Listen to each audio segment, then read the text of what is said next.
Hello, brothers and sisters. Welcome to my channel. Biblia ang sasagot. Ang topic natin ngayon ay ang pagtuwid ni Brother Eli sa katuruan ng Iglesia ni Cristo tungkol sa wakas ng lupa.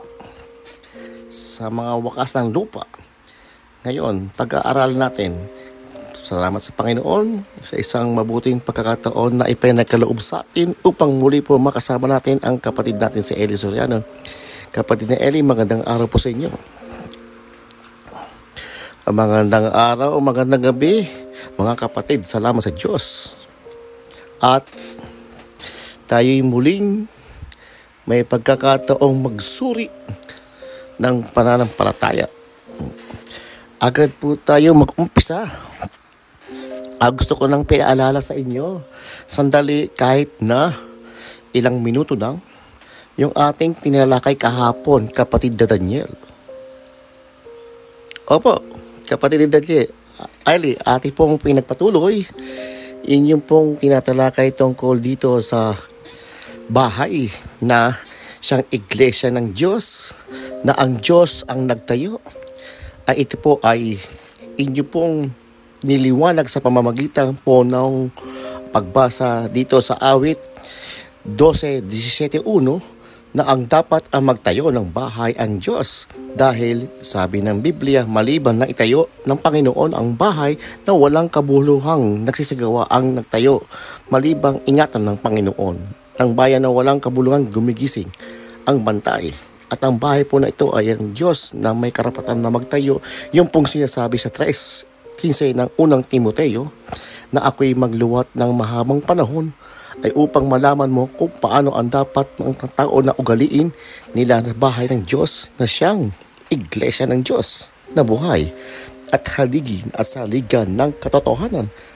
At dito po natin natalakay, kapatid na Eli, yung binanggit ninyo noong sa mga ginagamit na batayan ng mga iglesia ng Cristo ni Manalo na nandoon dun sa 43:7 ng Isayas, yung bawat na tinatawag sa aking pangalan na yaong aking nilikha ay sa aking kaluwalhatian, yaong aking inanyuan, oo, yaong aking ginawa. Dito po ay tinalakay po ninyo na mayroong mga tinatawag sa pangalan ng Diyos na hindi naman dapat siya ang lumikha. Kaya po yung kanyang nilikha na ayon po ang sa kanyang kaluwalhatian, yon ang tinatawag na sa kanya ng pangalan ng inanyuan, siya ang gumawa. Kasi po mayroon na tinatawag din na pangalan niya na ginagamit ang kanyang mga kaaway, yung kanyang pangalan sa walang kabuluhang ang sinabi ng Biblia. Kaya po dito ay ipinakikilala na ang tinatawag sa pangalan ng Diyos, siya ang mismong lumikha, yun ay sa kanyang kaluwalhatian. Hindi naman lahat ng tinatawag sa pangalan ng Diyos ay sa kanyang kaluwalhatian. Kasi po mayroong kaaway ng Diyos na gumagamit din sa kanyang pangalan. Pero dito po ay ipinakita niyo po sa amin itong mga katwiran. Dito din sa 2:36 ng Gawa na kung saan po ang binabanggit dito yung patatalastas ng buong angkan ng Israel na ginawa ng Diyos ng Panginoon at Kristong itong si Jesus na inyong ipinako sa krus. Ang ginawa po ng Diyos yung kanyang pagkapanginoon at pagkakristo ni Jesus. Dito po sa talatang ito na binabanggit, ang pangalan po ay sinasabi dito na tinatawag ng Diyos, hindi yun ginagawa. Kasi ang orihinal na Panginoon, Diyos Ama, ginawa niya rin Panginoon ang kanyang anak. Dito po ay tumalakay na kayo, kapatid na Eli, nung kung paano ito na napupulot o na to twist yung mga konteksto dahil dito po sa mga katwiran na ginagamit ng mga iglesia ni Cristo, Ginoong Manalo, nung kanilang pasugo na ating binasa kahapon, ang paggagamit po nila dito sa 2:3-6, ang sabi nila sa talata daw niyan, ang pangalang Kristo po ang nilikha ng Diyos.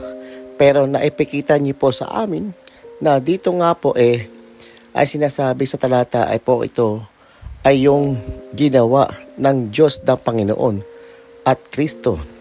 Itong si Jesus na inyong ipinako sa krus. Ito po ay niliwanag niyo sa amin sa kanyang kabuuan. Kapatid na Eli, sa pagpapakita na ito yung naintindihan ni Daniel na yung bayan ng Diyos, tao ng Diyos, tinatawag sa pangalan ng Diyos. At yan po ay intextedly na inyong tinalakay sa amin, kapatid na Eli, at pati na po ang itong mga bagay na may kinalaman sa ginagamit nila pong referensya na pinatututog nila na iba ang kontekstong ito nandito sa 2:26 dahil ang sinasabi daw doon ay ang yung pangalang Kristo ang nilikha Diyos na doon talata. Samantalang kung babasahin yung 2:36 ay nakalagay ay takalang angkan ng Israel na ginawa ng Panginoong at Kristo si Jesus. Yung po ay isang ipinout nyo po sa amin, kapatid na Eli, pati na po yung ibang inumpisahan ninyo dito sa pagtalakay din sa mga wakas ng lupa na hindi raw dako o isang lugar na ito. Diyan natin umpisahan ngayon. Naalala ko na ang ating tinatalakay o tatalakayin ay ukol doon sa paniniwala nila ng wakas ng lupa. Doon daw nag-umpisa ang Iglesia ni Kristo. Kaya natin to tatalakayin. Inuulit ko, mga kapatid, ang ating layunin magtuwid ng mali. Kung ayaw patuwid ng mga pastor na nagturo, at least yung mga taong maaaring pangmaligaw, makumpinsi pa ng garapal na ay ating matulungan, huwag nang maging biktima ng pagliligaw. Kaya lang, ang inaani ko dito, yung mga pang-person na paninira, nakita ko sila naman ay nagbo-broadcast din ng inaatake ako na yun daw mga property ng iglesia nakapangalan sa akin, ang layo na sagutan. Ba't napunta sa property? At saka, paano mo alam na nasa pangalan sa akin? Isang taong napulot siya sa dadaan na pinagsalita na kanilang television na hindi naman nag-imbestiga. Para akusahan lang ako ng mga property daw ng mga iglesia na sa pangalan ko.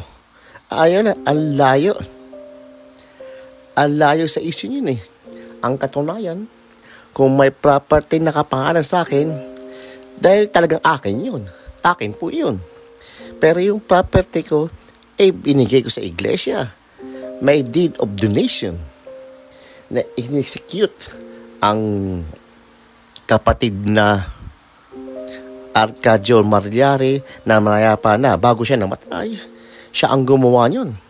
At yan ngayon ang pinaghahawakan ng lahat ng kapatid ng iglesia na yung aking mismong property na sa Apalit ay nag-umpisa po yan sa kumulang ng 20 hektarya para magpagtayuan ng convention center. Ay ngayon po ay nasa na po yan nasa mahigit ng 8 hektarya. Na lahat yan ay sa iglesia, na gumagamit ay iglesia. Hindi na ako nakatira dyan Pero, hindi yan ang issue. Patulan yan Nasa 8 hektarya na ngayon yan. Yan, ADD compound. 2 beses na mas malaki kaysa Vatican City yan. Kaya lang, hindi naman yan napakalabis o napaka magarbo. Yung parang magarbo, simple lang naman. Meron tayo diyang kapilya, meron tayong diyang convention center, meron tayong diyang eskwela, meron tayong hospital. Yan ay para sa lahat sa mga kapatid. Ang kapatiran ng gumagamit. Ngayon, pagpatuloy natin yung ating pinag-uusapan na pagmamali, na intentional na pagmamali ng Iglesia ni Manalo.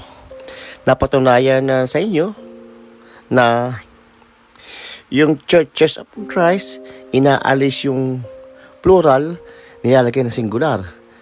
Nakalagay sa sintas kapag piniliwanag, puputulin. At yung mga sintas, gamitin, pabaluktot. Magbatean kayo ng banal na halik. Papaliwanag ano ang pangalan ng opisyal na iglesia? Iglesia siya ni Cristo, sapagkat siya ang pangalang iniutos ng pambati sa lahat Ay liwanag na sa sintas na ginamit. Ang ipambabati, banal na halik, hindi pangalan. Garapalang panloloko sa kapwa harapan. Ganyan ang ginagawa ng mga pastor ni Manalo. Kaya galit sila sa akin.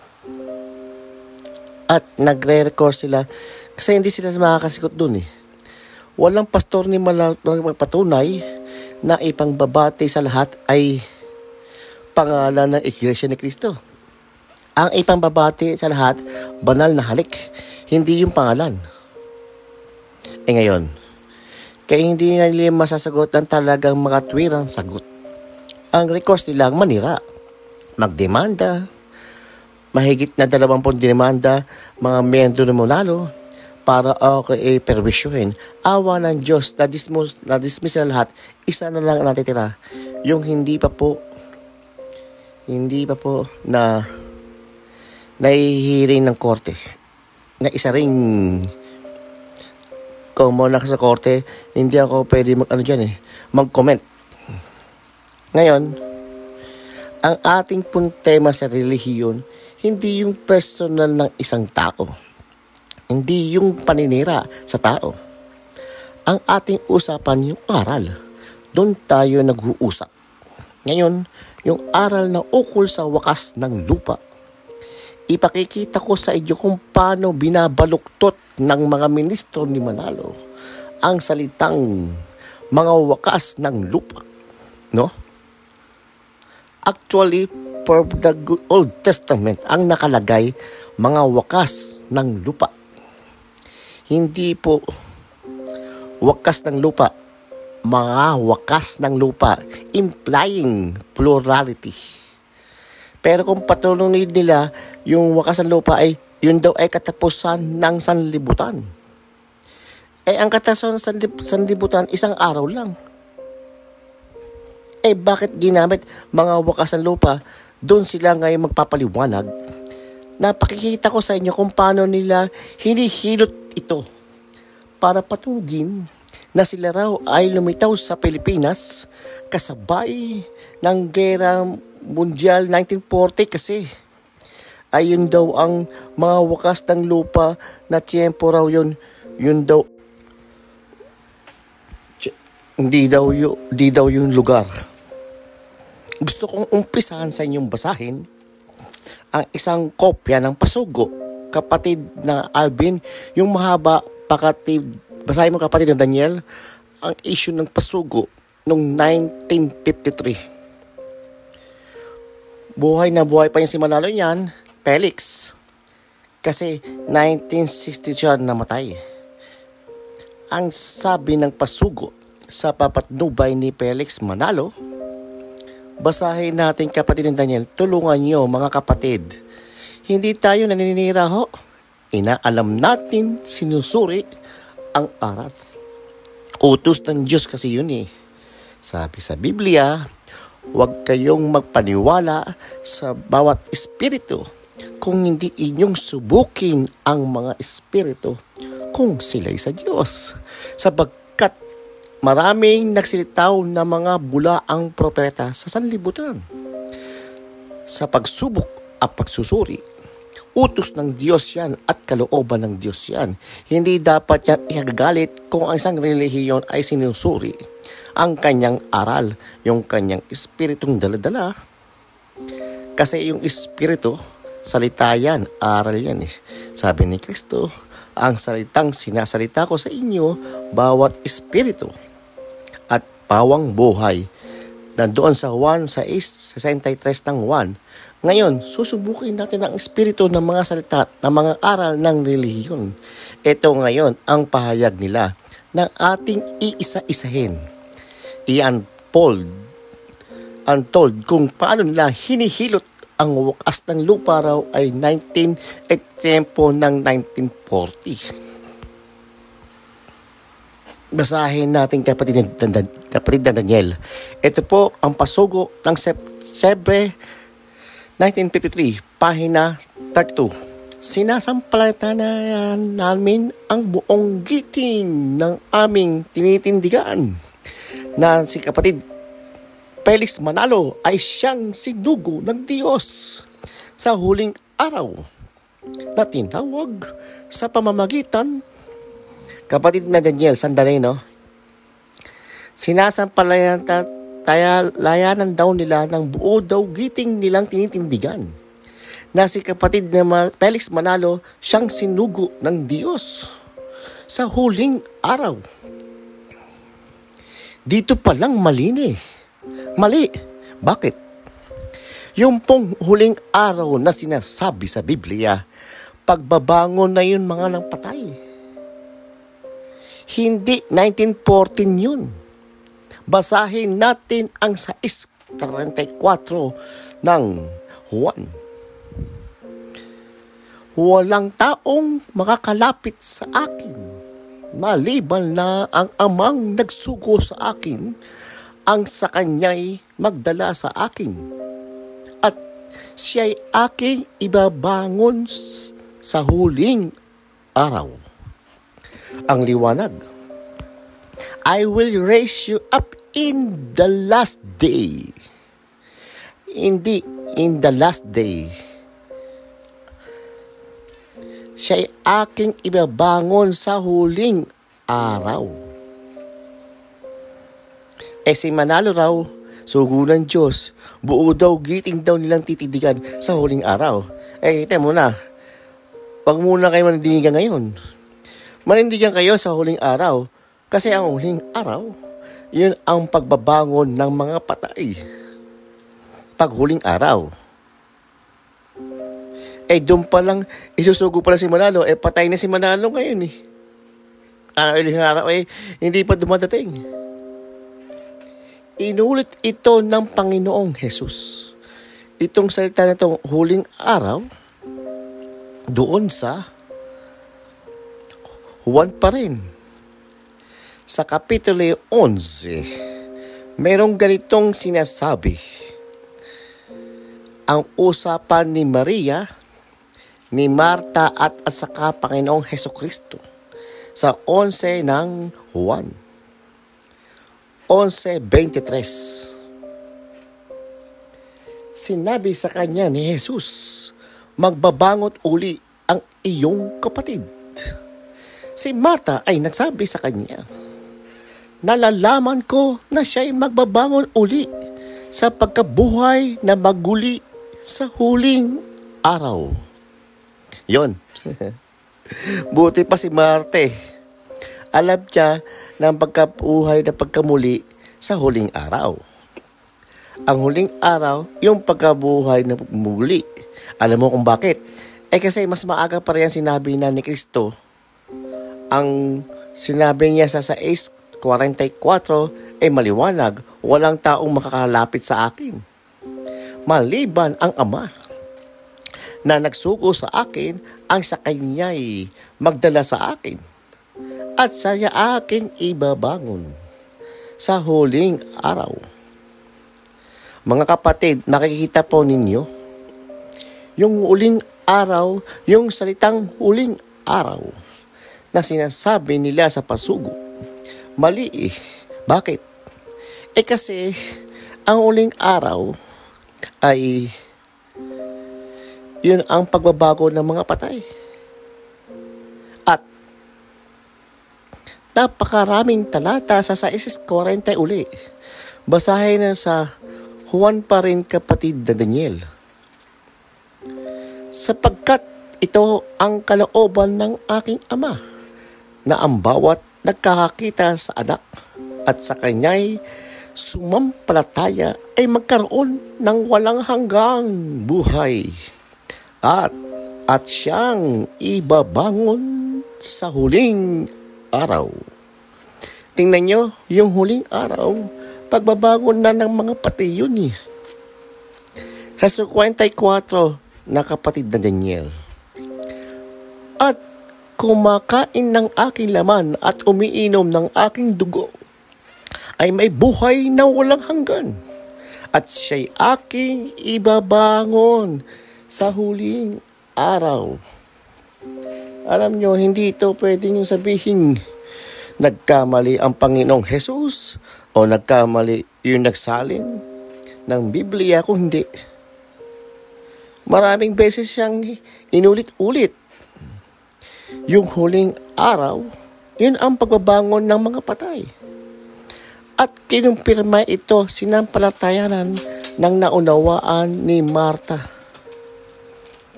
Alam ko ang magbabangon ang aking kapatid sa huling araw. No? Yan. Pero sa Iglesia ni Cristo, si Manalo raw ay titindigan nila ng buong giting. Siya daw ang sinugo ng Diyos ng huling araw. Sinugo sa huling araw ay huling sugo na raw. Ilagay natin ang pasugo na kapatid na Alvin. Yan sa pasugo ng 1956 na kapatid na Daniel.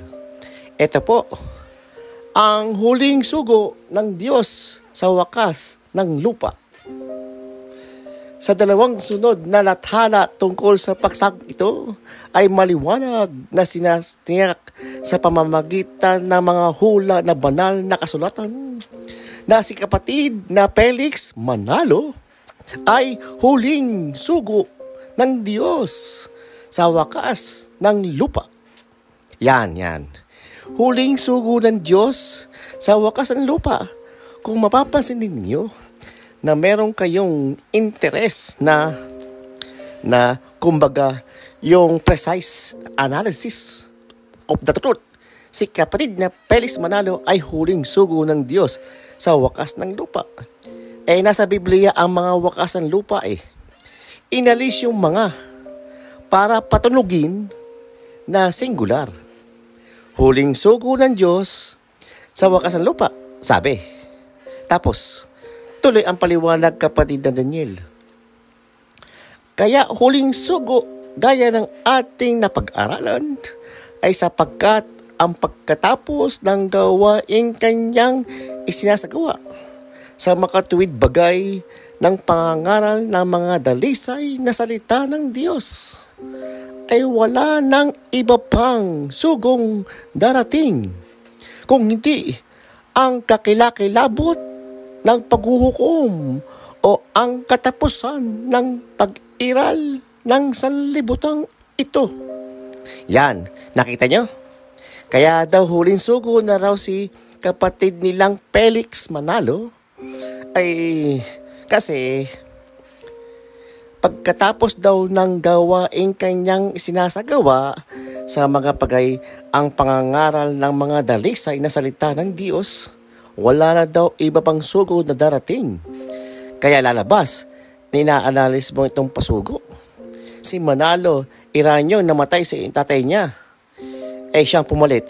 Hindi na sugo yun. Lalo na hindi sugo itong apo. Kasi sabi, ang huling sugo daw pala sa wakas ng lupa, si Manalo. At pagkatapos na daw yung kanyang gawa, wala nang iba pang sugo ng lalarating. No? Yan ay kapangasan Alam niyo kung bakit kapangasan. Si Pablo, yung natapos yung kanyang gawain, wala naman sinabing na wala nang ibang magsugo. No? Basahin natin ang 2 Timoteo 4 sa 1 hanggang 7, kapatid na Daniel. sapagkat ako'y inaalay na at ang panahon ng aking pagpanaw ay dumating na. Nakipagbaka ako ng mabuting pakikipagbaka. Natapos ko na ang aking takbo. Iningatan ko ang pananampalataya. Dumating sa punto, natapos ni Pablo ang kanyang trabaho. Kay Manalo, natapos yung kanyang trabaho ng pangangaral niya, wala na pang ibang sugong darating. Kung hindi kakilakilabot na paghuhukom ang katapusan ng pag-iiral ng pasimula, hindi naman natapos ang sanlibutan. Yung namatay si Manalo, natapos niya ang kanyang pangangaral. Kaya itong pasugo na to, punong-puno ito ng kasinungalingan. Tinitan nyo? Mag-aral na kayo mabuti, huwag kayong bias, huwag lang kayong galit. Ang kahulugan daw ng kapatid Pelis Manalo, huling sugo ng Diyos sa wakas ng lupa. Pinapatulog ng wakas ng lupa, yun daw ang katapusan ng sanlibutan. Pinapatulog nila, yun ay panahon ng wakas ng lupa. Samantalang ang mababasa sa Biblia, mga wakas ng lupa. Ikaw lang ang aking ginawakan mula sa mga wakas ng lupa. Tingnan nyo yung ginagamit nilang talata. Sinasadya nilang alisin yung mga. Ikaw lang aking ginawakan mula sa mga wakas ng lupa. Tinawag kitang mula sa mga sulok niyaon. Kaya maliwanag ang konteksto dyan Hindi yung panahon Lugar yan hindi panahon. Hinawakan mula sa mga wakas ng lupa at tinawag kita mula sa mga sulok ng yaon. Kung gamitin nila yung wakas ng lupa, inaalis na yung mga. Kasi pinapatulog nila yung wakas ng lupa, yung end of the world. Yun ang katapusan ng sanlibutan. Matatatapos na daw ang sanlibutan, hindi na daw iiral, maring aral yan mga kapatid. Alam nyo kasi, pagbabalik ni Kristo, hindi pa naman po magwawakas ang sanlibutan. Ang mangyayari sa pagbabalik ni Kristo ay mabubuhay yung mga namatay kay Kristo, tapos yung mga buhay kay Kristo na sumusunod, aagawin, magsasalubong sa alapaap. Yun ang mangyayari. Aagawin yung mga namatay na nabuhay at pagkatapos ang buhay na dinatnan, ang Panginoon din ang bababang mula sa langit. May isang sigaw, may tinig ng arkanghel na may pakakak ng Diyos. Ang namatay kay Kristo ay unang mabubuhay na muli.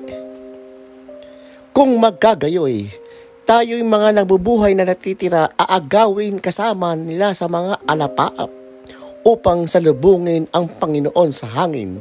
At sa ganito'y sa Panginoon tayo magpakailanman. Yan po ang mangyayari sa pagbaba ni Kristo.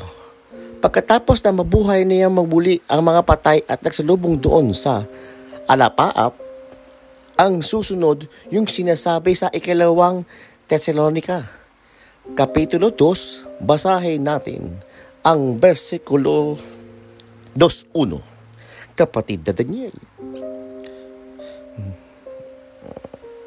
Ngayon, aking pinapahimik sa inyo kapatid tungkol sa pagparito ng ating Panginoong Hesukristo at sa ating pagkakatipon sa Kanya.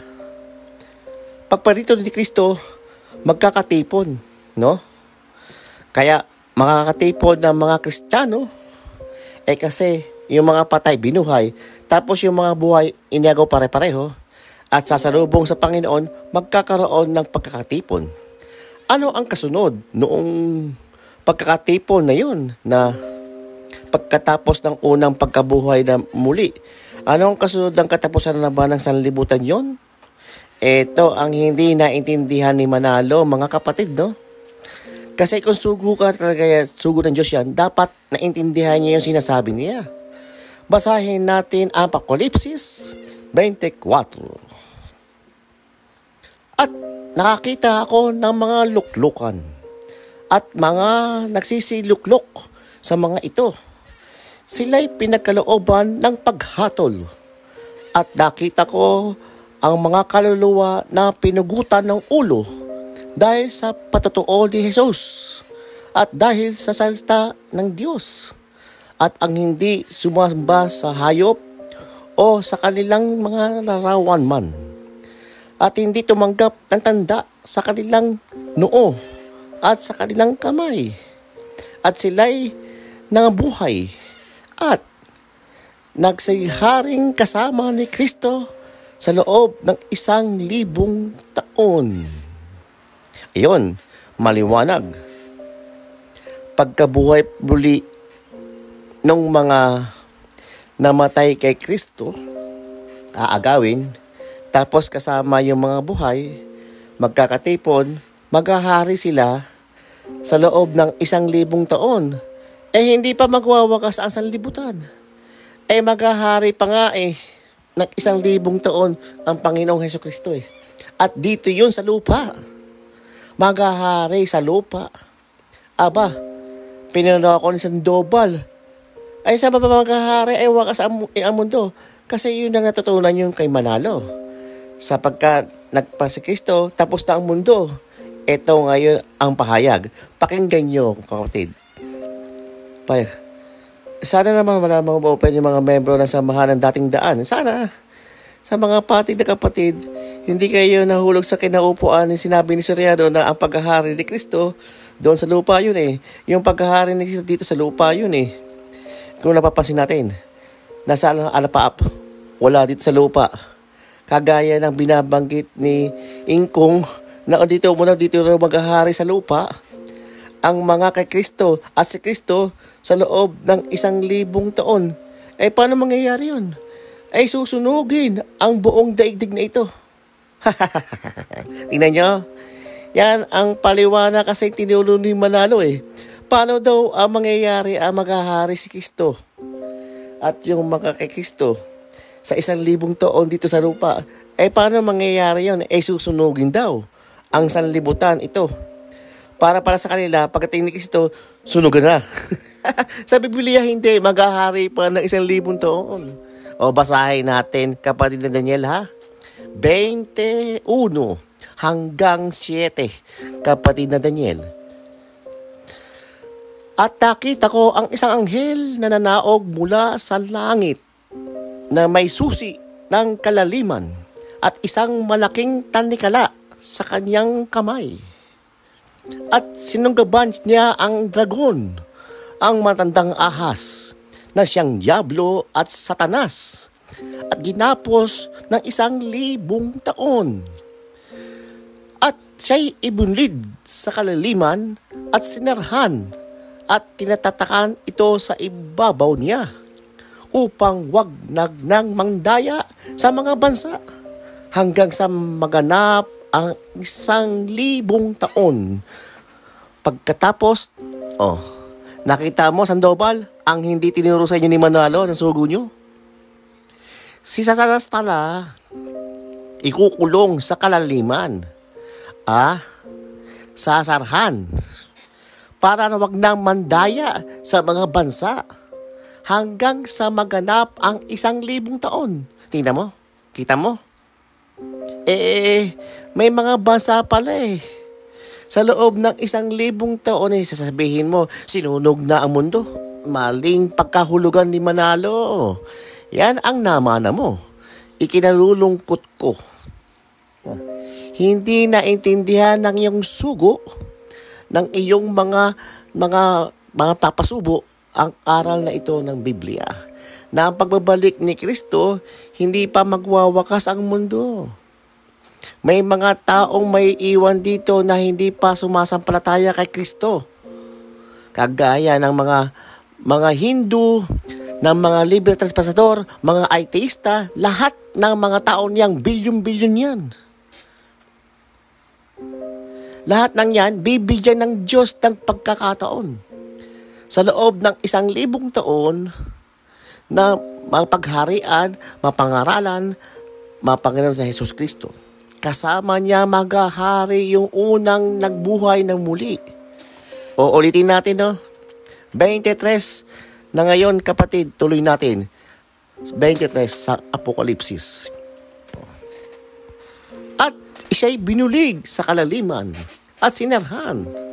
Tinatakan ito sa ibabaw niya upang wag nang mandaya sa mga bansa hanggang sa maganap ang 1,000 taon. Pagkatapos nito ay kailangan siyang pawalang kaunting panahon. At nakakita ko ng mga luklukan at mga nagsisiluklok na mga ito. Sila'y pinagkalooban ng paghatol. At nakita ko ang mga kaluluwa na mga pinugutan ng ulo dahil sa patotoo ni Jesus at dahil sa salita ng Diyos.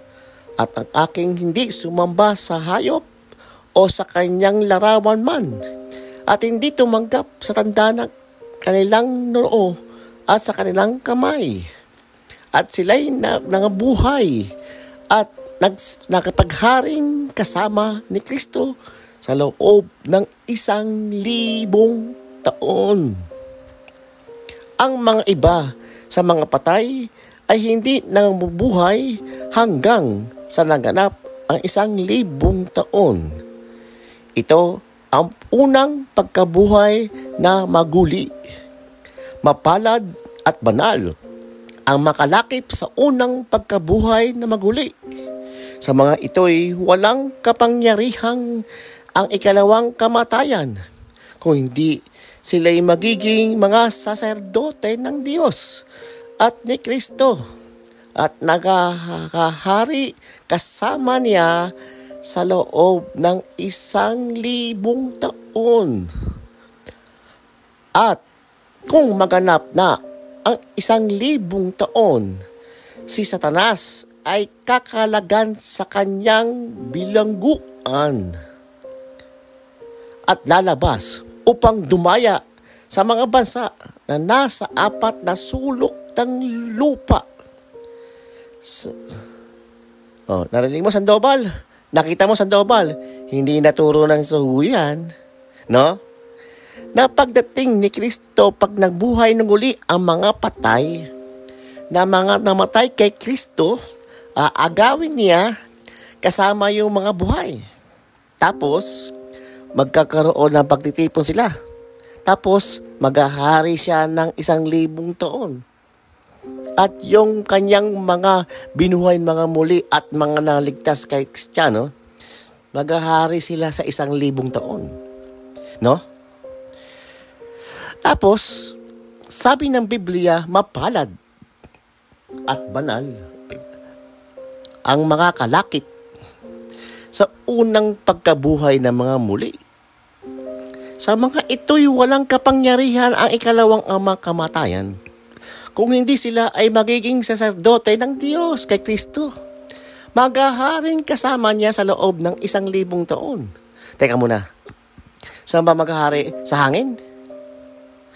Doon sa alapaap, doon ba maghahari? Saan ba maghahari yung mga nabuhay sa unang pagkabuhay na muli? Maghahari ng 1,000 taon. Basahin natin ang Apokalipsis, Kapitulo 5, versikulo 10. At sila'y iyong ginawang mga hari at mga saserdote sa aming Diyos.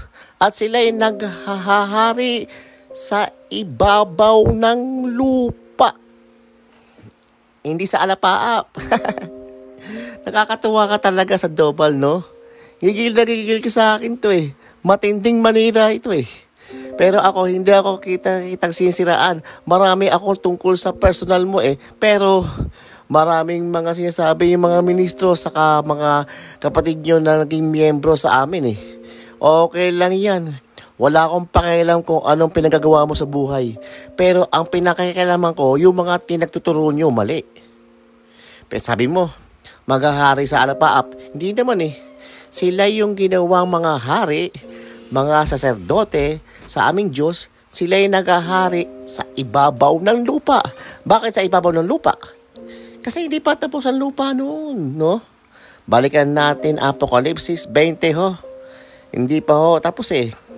Mapalad, sabi ng Biblia, mapalad at banal ang makakalakip sa unang pagkabuhay ng muli. Sa mga ito'y walang kapangyarihan na akilawang kamatayan, kung hindi sila'y magiging mga saserdote ng Diyos at ni Kristo at magkakahari kasama niya sa loob ng 1,000 taon.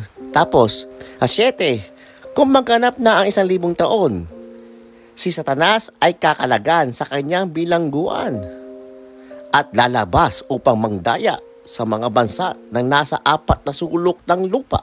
Kita mo na. Di may bansa pa, may mundo pa, hindi pa nagugunaw. Hindi pa parito ni Kristo, gunaw na ang mundo. Mali ang aral niyo niyan. Mali yan. Hindi pa nagugunaw Yan ang sinasabi sa Apokalipsis. Balikan natin ngayon ang napasubo sa pasugo. Na wala na raw mangyayari pang iba pang sugo. Kasi pagdating daw ni Kristo, ulit, kapatid na Daniel, sa pasugo ni Manalo, ang huling sugo ng Diyos sa wakas ng lupa. Ito po, pakinggan nyo ha. Sa dalawang sunod na tatahala na tungkol sa pang-isang ito, maliwanag na aking natiyak sa pamagitan ng mga hula ng banal na kasulatan na si kapatid na Felix Manalo ay huling sugo ng Diyos sa wakas ng lupa. Kaya huling sugo, gaya ng ating napag-aralan, ay sapagkatapos ng gawain niyang kanyang isinasagawa sa mga tuwid bagay na pangangaral ng mga dalisay na salita ng Diyos, ay wala ng iba pang sugong darating, kung hindi ang kakilakilabot na paghuhukom o ang katapusan ng pag-iral ng sanlibutang ito. Katapusan na daw ng pag-iral ng huling sugo si Manalo. Pagkatapos na daw yung kanyang gawain, tapos na ang sanlibutan. Hindi daw umiiral ang sanlibutan. Mali Kasi ang pagpabalik ni Kristo, bubuhay yung mga patay. Namatay kay Kristo. Pagkatapos niyang buhayin, ay aagawin kasama yung mga buhay na kay Kristo na dinatnan. Pagkatapos maagaw, magkakatipon. Pagkatapos nun, mag-ahari sila sa kasama ni Kristo. Ang mag-ahari sila sa ibabaw ng lupa. Ngayon, ang ibig sabihin ni Sandoval makitid niyang unawa na paano mag-ahari sa lupa? Dito sa lupa si Kristo. Kung hindi ka namang si Reyna Elizabeth nandun sa London, no? Sa ibang bansa. Wala man siya yun nagre-reyna siya. Ganyan ang ibig sabihin. Kahit si Kristo ay nasa langit, hindi siya makakapaghari sa lupa. Pero yung kanyang mga binuhay na muli, mga namatay kay Kristo, maghahari talaga yon. Ginawa silang saserdote at mga hari at naghahari sa ibabaw ng lupa. Ayaw mo pa niyan sa Biblia. Letra por letra, naghahari sa ibabaw ng lupa. Gusto mong paltan, naghahari sa wakas, sa alapaap. Malayo ang pangarap mo, kapatid. Niligaw ka na nang hindi pa kaunawa ni Manalo sa talata na ginagamit mo siya sa Biblia. Pero tandaan nyo, mga kababayan, hindi pa po matatapos ang mundo ng pagbabalik ni Kristo. Bubuhay pa niya yung mga patay, mabubuhay yung mga naglingkod kay Kristo. Ang katotohanan, yung iba sa mga patay, hindi mabubuhay hanggang sa maganap yung 1,000 taon. Kung hindi pati ni Kristo, wala na, tapos na daw. Paano po mabubuhay ibang mga patay? Sa 1,000 taon pa nga bubuhay pa yan pagkatapos. Kung gusto sunugin na ang lupa, wala na. Naabo na. Hindi na mabubuhay yun. Naiintindihan niyo ba ako, mga kapatid na Daniel? Natatawa ako sa Sandoval. Opo, kapatid Eli. Puro mga sintas na pitong sa binabasa na po to ay itong Apokalipsis 20 na binasa niyo ay magmula doon sa ay doon sa 26 at sa maliwanag na po ang sinasabi na maghaharing kasama niya sa loob ng 1,000 taon. After nun, doon sa 27, doon maganap na yon ay 1,000 taon ay kakalaga na sa bilangguan at lalabas upang dumaya sa mga bansa na nasa apat ang sulok ng lupa. Kaya may lupa pa. Kaya po doon sa 51 ay maghahari nga talaga. Ang liwanag doon sinabi ninyo na sila ay, ang sabi ng Biblia, iyong ginawang mga hari ng mga saserdote sa aming Diyos, sila ay naghahari sa ibabaw ng lupa. Kaya may lupa pa po, hindi pa po ginunaw na. Hindi pa po sinunog. Opo, nandun po. Hindi pa nasusunog na kapatid na Daniel. Hindi pa po nasusunog. Oo. Sinunog na nila lupa. Pagdating ni Kristo, sunog na lupa. Katapusan na ng pag-era ng sanlibutan. Sabi nila. At ang sabi pa niya, ito. Inuugnay nila yon sa katapusan ng pangangaral ni Felix Manalo. Kaya daw huling sugo na. Wala nang susunod pa, sugo. Maliwanag na kasi nangalingan yan. Bakit? Era nyo Manalo. Anong paniwala nyo? Yung anak, yung apo, si Eduardo Manalo, tiniwalag, pati yung nanay mga kapatid, tiniwalag. Tindi yun. Nagtitiwalag ng mga nanay at kapatid na nagre-reklamo kasi may mga katiwalaan daw. Sabi ng mga kapatid sa kananay niya. Ngayon, ang punto ko, wala akong pakialam doon kung ano yung sinasabing katiwalaan, sabi ni Angel Manalo, no? Pero ang masasabi ko, hindi totoo na ang mga kababayan na pag dumating ang Kristo, tapos na ang mundo. Hindi po. Meron pang preparation period para 1,000 sa mga hindi pa nakakasampantaya, hindi pa napangangaralan. Kahit naman sila, nagyayabang na. Marami daw sila. Wala naman na kayong miyembro na walang kapilya sa Arabia. Wala kayong kapilya sa Saudi? Wala. Saan? Sa Qatar. May kapilya ba kayo sa Saudi Arabia? Doon sa mga Muslim country, mayroon ba kapilya sa Indonesia? Meron naman bansang hindi pa napapasok ng aral ni Kristo Bago dumating ang wakas ay kailangan maganap na ang ebanghelyo yan. Kaya meron pang 1,000 taon pagbabalik ni Kristo na bubuhayin ang mga kanyang lingkod. At bubuhayin niya para maghari sa ibabaw ng lupa. Ipangaral ang aral ni Kristo. Pagkatapos ng 1,000 taon, saka lang bubuhayin uli yung mga nandoon sa huling pagkabuhay. At pagkatapos ng huling pagkabuhay, ngayon, yun naman lalabas ang si Satanas upang dumaya sa mga bansa, sa mga apat ng sulok ng lupa, sa Gog at sa Maog, at titipunin sila para pagbabaka. Kaya alam niyo mga kapatid, yung aral na yan ng Iglesia ni Kristo ay sabi niyo tunay na iglesia sa iyo. Bakit ang aral niyo kulang ng 1,000 taon? Ha? Dapat kung tunay na iglesia kaya alam mo yung buong aral. Pero inalis yung 1,000 taon pagbalik ni Kristo, katapusan na ng mundo sa libutan Yun. Pinatutunog kasi nila na nanggaling kasi yan sa maling komunikasyon ng wakas ng lupa at huling araw. Huwag niyong kakalimutan ang mga kababayan. Ang sabi ni Kristo, ibabangon ko sa huling araw. No, huling araw ang pagbabangon ng mga namatay kay Kristo. Ibabangon ko sa huling araw. Ang sabi nila, si Manalo raw. Sugo ng Diyos sa huling araw. Sugo sa huling araw.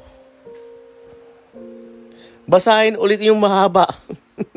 1953, page 32, pasugo. Sinasampalatayanan namin ng buong giting ng aming tinindidigan na si kapatid na Felix Manalo ang siyang sinugo ng huling Diyos sa huling araw na tinawag sa pamamagitan ng hula.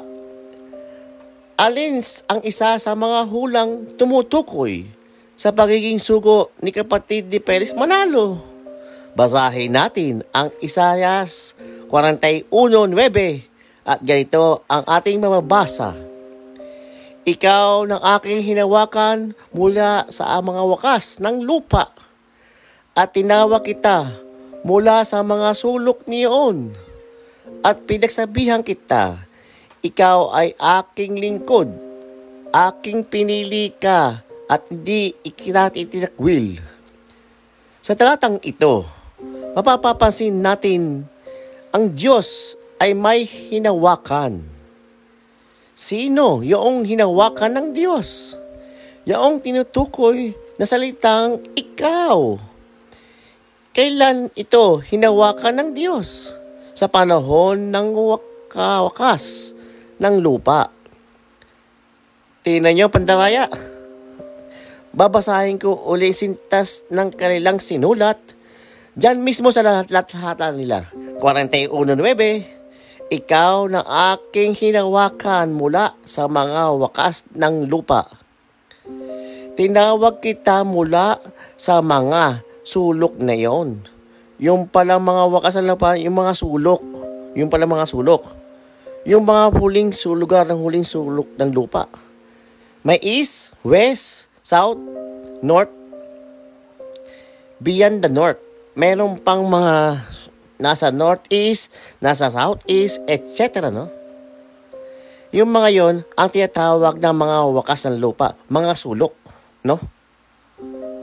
Kaya hindi yung panahon Ikaw ng aking hinawakan mula sa mga wakas ng lupa. Tinawag kitang mula sa mga sulok na iyon. At pinagsabihan kita, ikaw ay aking lingkod, aking pinili ka, hindi kita tinakwil. Ang paliwanag ito ngayon.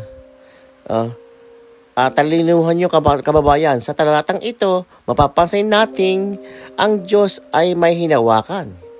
Sino yung hinawakan ng Diyos? Yang tinutukoy ng salitang ikaw.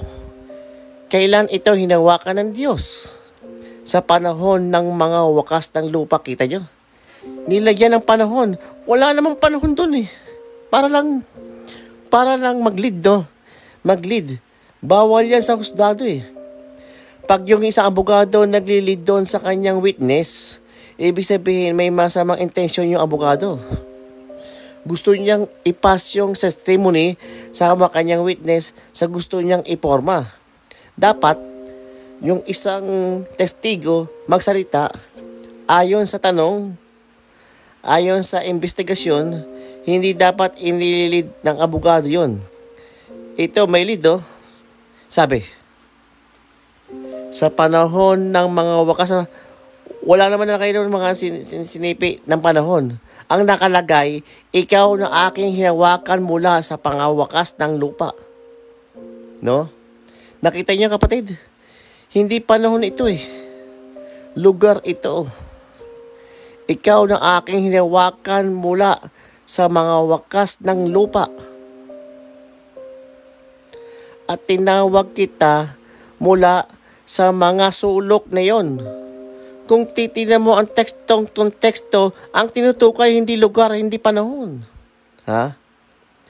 Ikaw ay aking lingkod. Ikaw pinili ka at hindi kita tinakwil. Wala diyang ideya ng panahon Hinawakan mula sa mga wakas ng lupa. Tinawag kitang mula sa mga sulok niyon. Lugar po yan. Kaya lang, ang gusto nilang patunugin, yan panahon. Nilagay na nila sa paliwanag, wala sa sintas. Sa talatang ito, mapapansin natin, ang Diyos ay may hinawakan. Sino niyo hinawakan? Ang Diyos, yung tinutukoy sa salitang ikaw. Kailan ito hinawakan ng Diyos? Sa panahon ng mga wakas ng lupa. Sa panig ng mundo ito tatawagin. Sa mga sulok niyon, tingnan mo, yung mga sulok, pinapatulog nila na ano yun? Lugar. Pero yung mga wakas ng lupa, hindi lugar, panahon. Ha? Sa isang talata, binibigyan ng 2 pahulugan yung salitang mula. Mula nga, ibig sabihin yan, lugar yung isa nilagay nila, wakas ng lupa sa panahon, yung isa naman, mula sa sulok.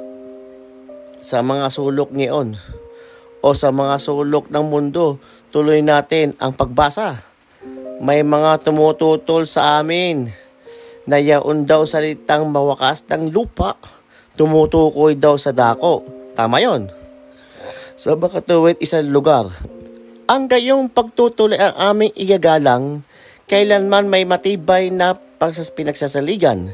Dadapatong wala, gayong pagtutol, ibibilang namin sa isang kamangmangan. Bakit kami naniniwalang hindi dako o isang lugar ang tinutukoy ng parilalang mga wakas ng lupa? Sapagkat ayon sa siyensya, ang mundo ay hindi lapad, flat, kung hindi bilog. Kung ang mundo sana ay lapad, ang mga gilid niyon matawag nating wakas. Paano magkakaroon ng wakas na dako ang mundo samantalang ito'y bilog ng gaya ng globo? Ha? Pinasok na ang filosofya na wala raw wakas ang lupa dasay globo. Kung hindi ka bang nakupo, kung nag-iisip kayo mga kapatid, ang lupa, globo ay wakas dahil may dagat. Hindi naman puro lupa Ha? Hindi naman puro lupa Pinakita ko yun sa inyo ang kahapon. Ang wakas ng lupa, yung hangganan ng dagat. Ang wakas ng dagat, yung hangganan ng lupa. Kaya nga, ay lugar Ngayon, balikan natin yung kanilang sinasabi. Sabi, paano magkakaroon ng wakas ng dako ang mundo samantala ito'y bilog na gaya ng globo? Kaya't ang gayong pagtutol ay masasabi nating hindi na ginamitan ng wastong pagsusuri. Kung hindi dako ang tinutukoy ng mga wakas ng lupa, ano ang tiyak ng kahulugan nito? Hindi daw ginamitan ng pagsusuri kasi hindi daw dako. Yun daw ay panahon ng teka muna. Yang kanilang sinasabi na yan. Bandang huli, aaminin nila mali yun Mali yan Ngayon daw mga wakas ng lupa, hindi daw dako. No? Panahon na yung ibig sabihin, dako. Pero bandang huli, yung maiipit na sila sa mga argumento tinanggap na nila. Basahin natin ang pasugo, kapatid na Alvin. Pasugo ng 1998. Nag-umpisa po ako mag-broadcast sa telebisyon 1983. Kaya itong 1988 na to, matagal na kami nagkasagutan ni Garapal dito. Ano nangyari? Basahin natin kapatid na Daniel ang page 5 ng Pasugo. The scriptures specify that calling God's sons and daughters from the Far East would begin at the ends of the earth. The expression ends of the earth pertains both to place and time. Yan. Yan nyo? Nagbaga na ng deklarasyon na expression ends of the earth. O mga wakas ng lupa pertains both to place and time. Inamin nila na ang place ang kahulugan nun. Kaya dinuktong pala nila ang time. Anong batayan nila? Collins Webster's Temporary English Dictionary. Aba, ang gumawa niyan, protestante.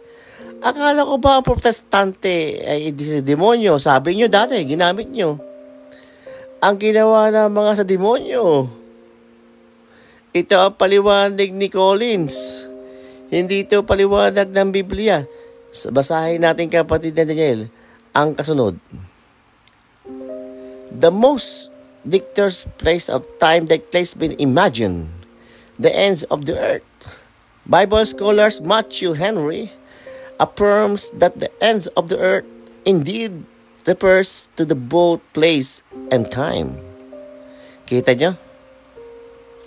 Nasabi ni Matthew Henry na protestante, ang salitang end of the earth indeed refers to the both place and time.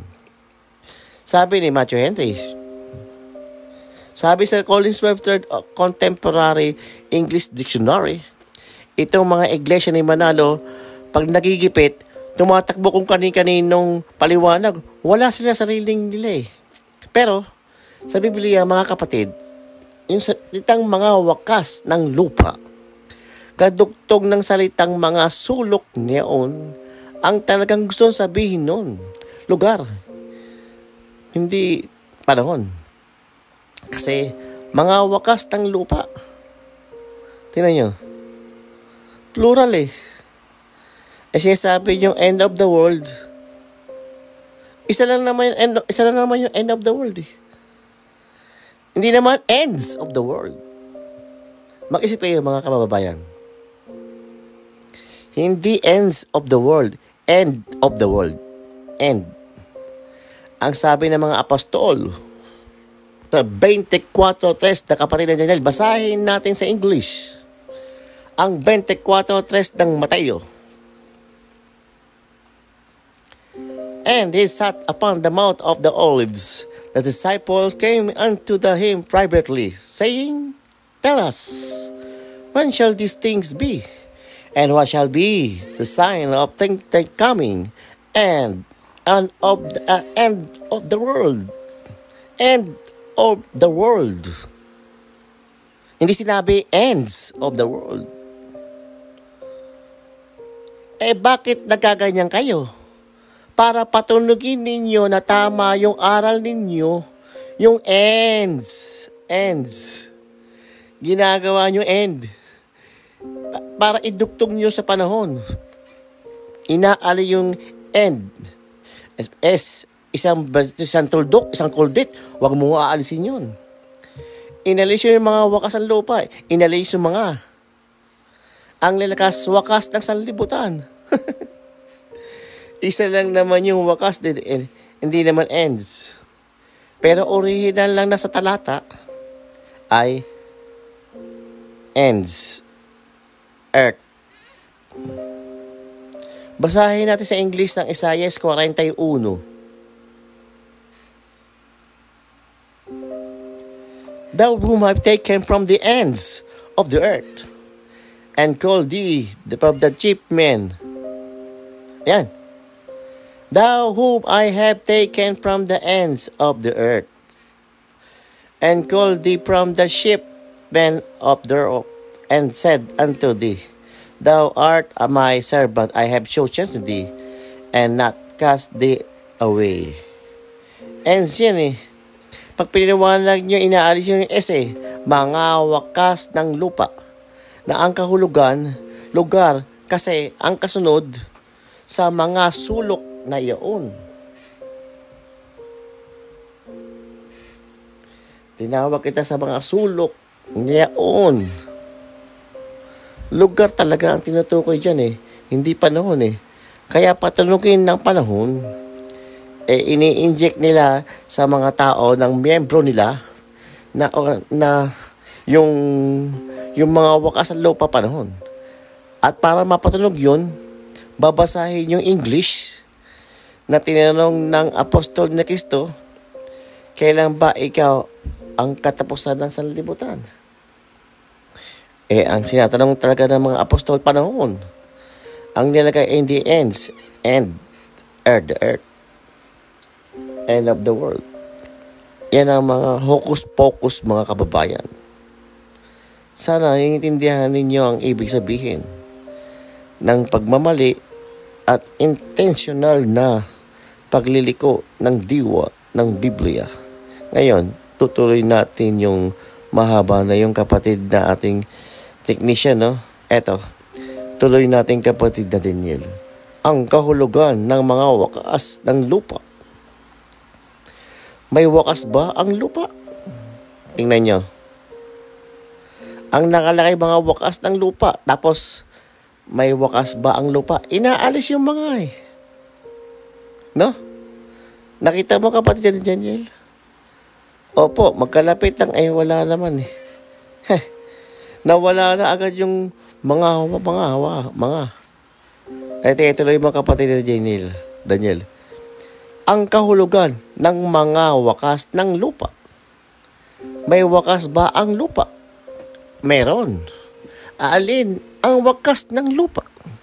Ito ang ikalawang pagparito ni Kristo o araw ng paghuhukom. Yan. Sabi, ang wakas ng lupa, ito raw ang ikalawang pagparito ni Kristo, araw ng paghuhukom. Dito, very evident. Hindi naiintindihan ni Manalo yung kanyang tinuro. Hindi yung pagparito ni Kristo na tinatawag nilang ikalawang pagparito. Yung bang araw ng paghuhukom? Hindi po. Ang araw ng paghuhukom, pagkatapos ng 1,000 taon, sa pagparito ni Kristo na buhay mga patay, unang pagkabuhay. Pagkatapos, ang ibang patay hindi mabubuhay. Ang hindi pa patapos ang 1,000 taon. Pagkalipos ng 1,000 taon, saka bubuhay lahat ng patay. Saka na yun ang paghuhukom.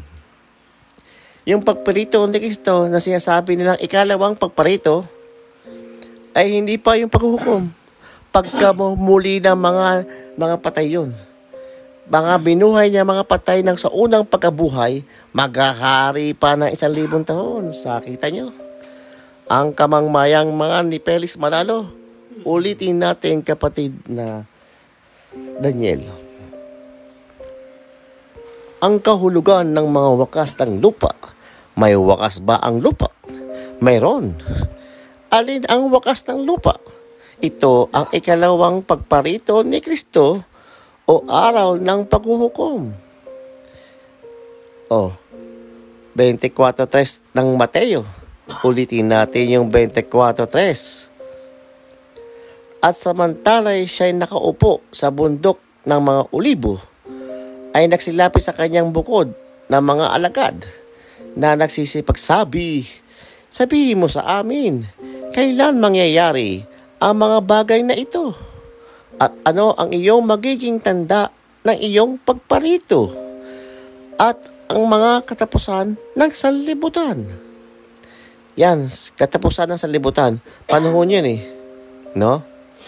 At sa katunayan sa English ang nakalagay, end of the earth of the world. End. Hindi ends.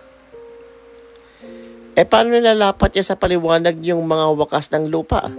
Wala namang sinabi sa sintas na ends of the world. No? Ngayon, basahin natin patuloy. Ngayon kapatid Daniel, pagkatapos nilalagay yung talata. Ilang araw ang ipaghuhukom ng ating Panginoong Hesukristo sa buong sanlibutan. Siya'y nagtakda ng 1 araw ng kanyang ipaghuhukom sa sanlibutan. Gawa 17:31. Kung 1 araw ang tinakda ng Diyos upang ipaghukom sa buong sanlibutan. Ano ang ibig sabihin ng mga wakas ng lupa? Mula sa paglalang sa mundo hanggang sa pagparito ni Kristo ay hinati sa 3 dakilang panahon. Ang una, panahon ng mga patriarka mula kay Adan hanggang kay Moises. Ikalawa, panahon ng mga propeta mula kay Moises hanggang sa pagsilang ng ating Panginoong Hesukristo.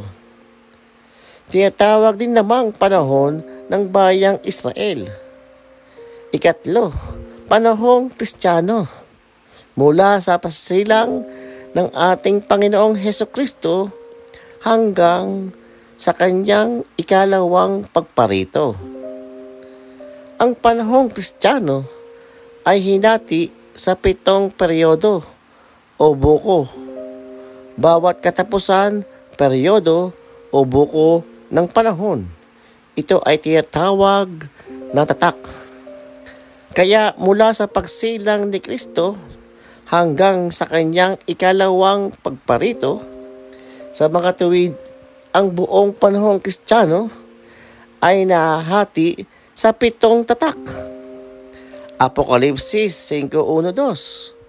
Sa bawat buko ng panahon o tatak, may pangyayaring mga ganap sa kasaysayan ng Iglesia ni Kristo mula sa Jerusalem. Ang magiging kalagayan ng tao sa pagsamba sa Diyos matapos matalikod sa tunay na Iglesia ni Kristo. At sa gayon din ang mga digmaang magaganap sa daigdig.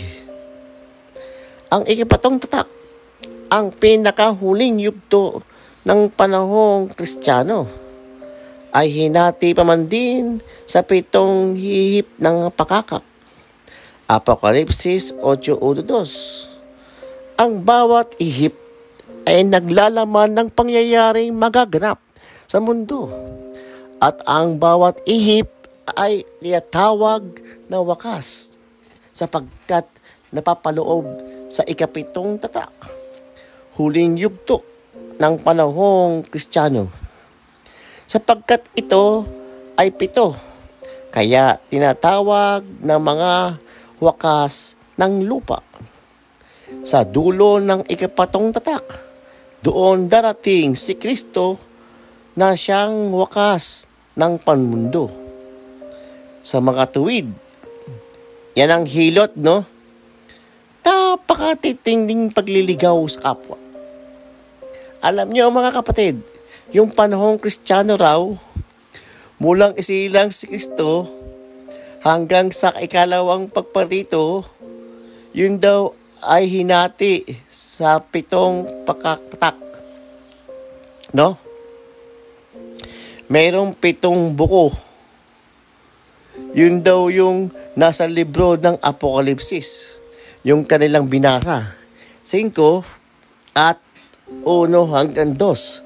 Basahin nga natin yung 5:1-2. Yun lang nakalagay, oh. Kaya, yung pagsilang ni Kristo hanggang sa kanyang ikalawang pagparito, sa mga tuwid, ang buong panahong Kristiyano ay nahahati sa 7 tatak mula daw sa pagsilang ni Kristo. No? Ang binigay na talata 5:1-2. Pakibasa natin kapatid na Daniel.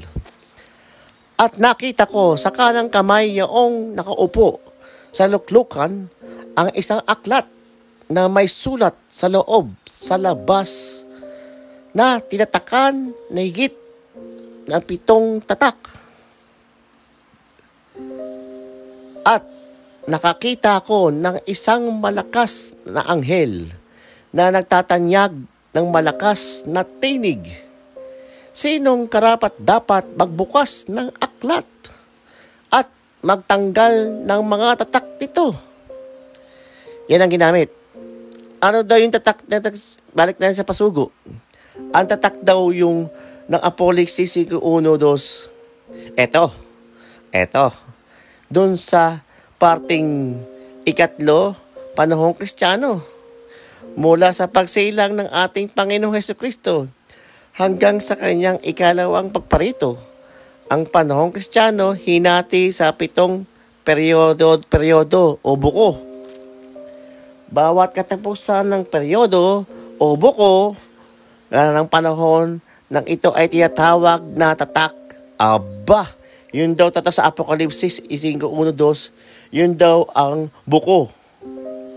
Tingnan ninyo. Kaya nasasabi ko mga kapatid, matinding pagliligaw ito. Matinding invention ito. Bakit? Eto po, bibigyan ko kayo ng hint. Yung pong tatak sa Apokalipsis 5:1-2, itong tatak, hindi po yung panahon. Pinapatulog na naman nila panahon para i-tailor nila yung maling presumption ng anong tawag ng preconceived idea. Yung daw 5 unang 12, 7 tatak, 7 peryodo o buko.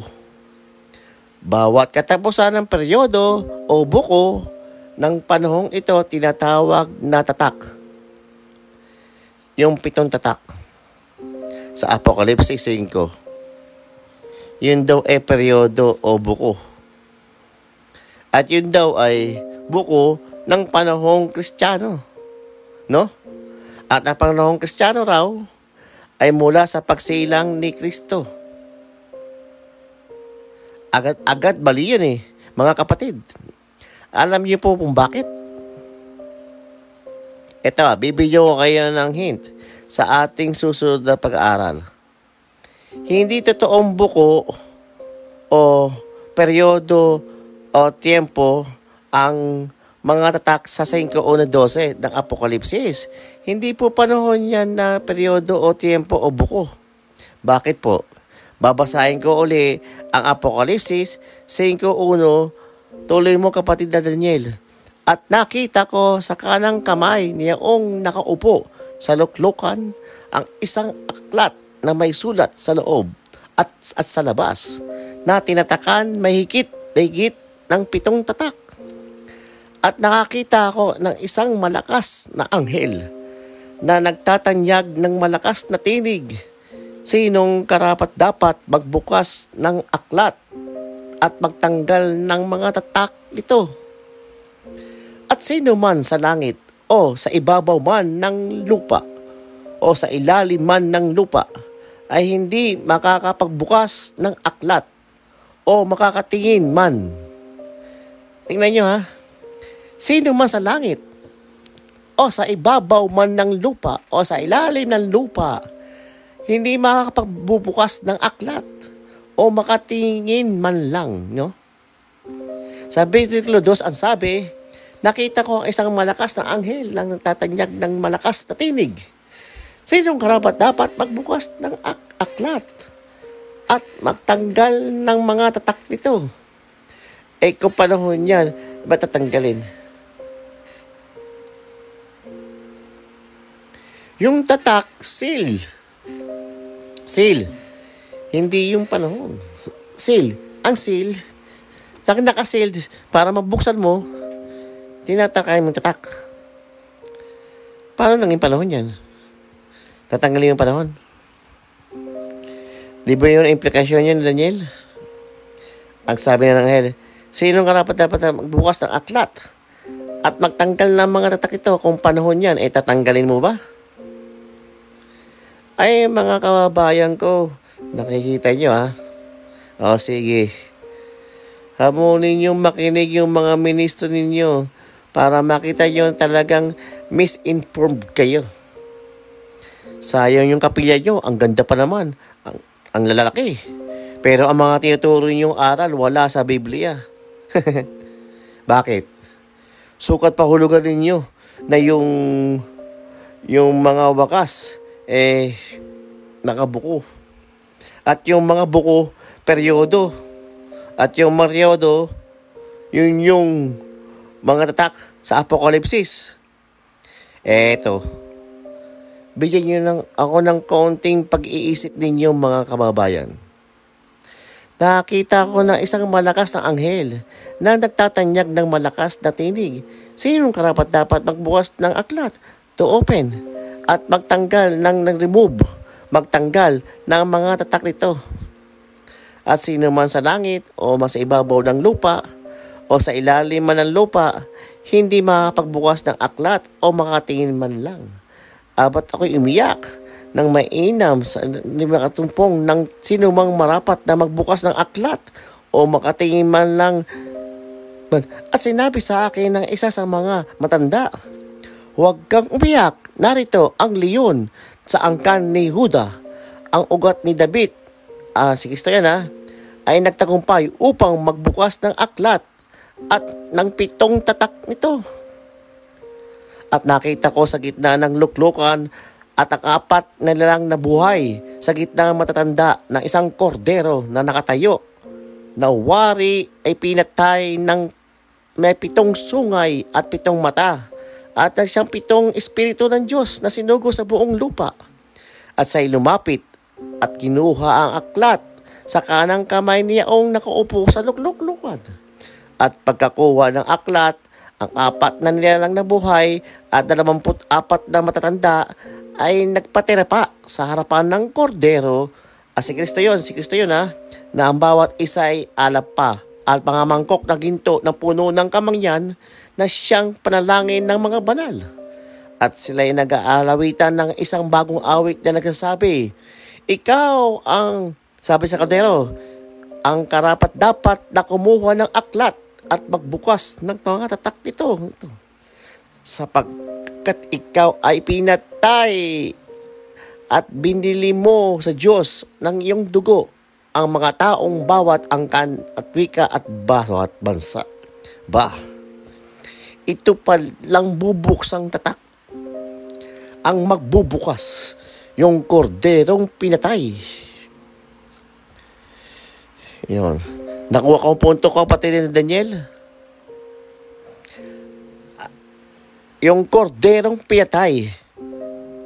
Ikaw ang karapat dapat kumuha ng aklat ng bukas ng mga tatak nito. Sapagkat, yan ang dahilan, ikay pinatay at binili mo ng Diyos ang iyong dugo, ang mga tao sa bawat angkan ng wika ng bayan at bansa. Sa mga tuwin nito, kordero ay napatay na. Napatay na nung kukuhanin niyo yung aklat na may 7 tatak. Ayon sa kanila, 7 panahon, peryodo. Sabi nila, ang peryodo daw na ito mula sa pagpapanganak ni Kristo.